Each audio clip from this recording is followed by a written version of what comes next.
నేను టైలరింగ్ నేర్చుకునేటప్పుడు స్ట్రెయిట్ కుట్టు మాత్రం నాకు సరిగ్గా వచ్చేది కాదు. చాలా రోజులు ప్రాక్టీస్ చేసిన తర్వాత అదొచ్చిందనమాట. అప్పుడు మనకి ఇలాంటి టూల్స్ కూడా లేకుండే, అందుకనేసి కొన్ని రోజులు పట్టింది. కానీ ఇప్పుడు నేర్చుకునే వాళ్ళకి లేదా ఆల్రెడీ కుట్టే వాళ్ళకి స్ట్రెయిట్ కుట్టు సరిగ్గా రాకపోతే ఈ టూల్ అనేది చాలా బాగా యూజ్ అవుతుందనమాట.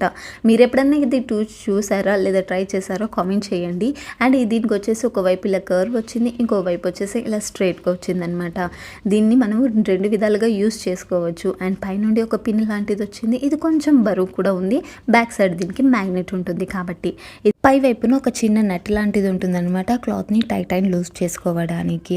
అయితే ఇది వచ్చేసి మనకు స్ట్రెయిట్ కుట్టుకోవడానికి చాలా బాగా యూజ్ అవుతుంది. పీకో లేదా ఫాల్ చేసే వాళ్ళకి కూడా యూజ్ అవుతుంది. లేదా దుపట్టాస్‌కి లేస్ పెట్టడానికి దేనికైనా సరే యూజ్ అవుతుందన్నమాట. అయితే ఇది మ్యాగ్నెట్ ఉంటుంది కాబట్టి గట్టిగా పట్టేసుకుంటుంది. క్లాత్ అనేది కదలకుండా ఉంటుంది. ఇలా సెట్ చేసేసుకొని ఇప్పుడు మనం దీన్ని నార్మల్‌గా ఇలా కుట్టు వేసేసుకోవచ్చు అనమాట.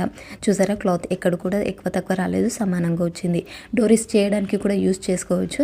ఇలా క్లాత్‌ని పెట్టేసుకొని ఒకటి కుట్టు వేసేసుకోవచ్చు అనమాట. ఇక్కడ లావుగా వచ్చింది కదా, దీన్ని ఇంకా సన్నగా చేసుకోవడానికి కొంచెం ఈ టూల్ని ముందుకు తీసుకోవాలి. అప్పుడు మళ్ళీ ఇంకా స్ట్రెయిట్‌గా కుట్టు వేసేసుకోవాలి. ఇలా చేసేస్తే మనకు పర్ఫెక్ట్‌గా వస్తుంది.